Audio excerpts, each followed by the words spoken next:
We're going to play one song, and we're on tour with Jeff Beck, who's definitely one of my favorite guitar players that I grew up listening to. Some of you may not be that familiar with Jeff Beck. So how many people know and love Jeff Beck, right? Wow, you guys are awesome. Because some people I talk to, they're like, Jeff who? Never heard of him. But Jeff Beck, he was in the Yardbirds, which was an amazing group. Eric Clapton, Jimmy Page, a couple big name guys. Played with Rod Stewart. And when I was 14 years old, man, I went to a music store with an album. Do you guys remember those things? Albums, big albums, right? You kids remember, right? Back in the old days. And I went there with an album by Jeff Beck, and I just said, I want to play like this guy. So they sold me a bunch of equipment. Right, guys? Isn't that what you do? When they say, I want to play like Gary Hoey, come with me.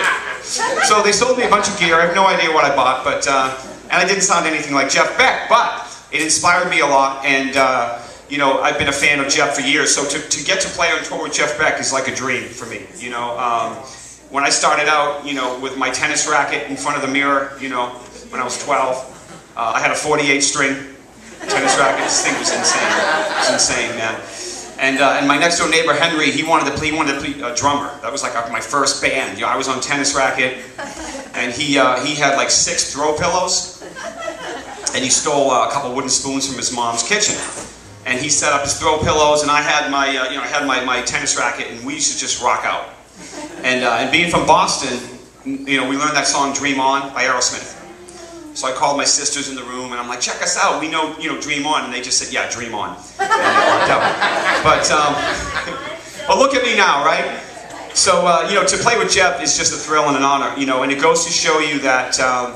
If you stick to your guns and you work hard and you practice hard and you stay off of drugs and alcohol, that you can achieve so many things in your life. You can achieve anything. I'm telling you right now.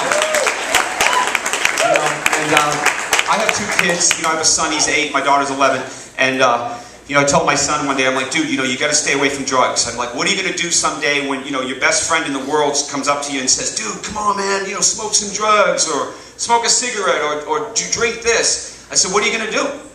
He's like, oh, I won't do it, Dad. I'm like, all right, well, let's play a little role right now. So I took a crayon, and I went up to him. I said, all right, Ian, man, come on, dude, smoke it, dude, do it.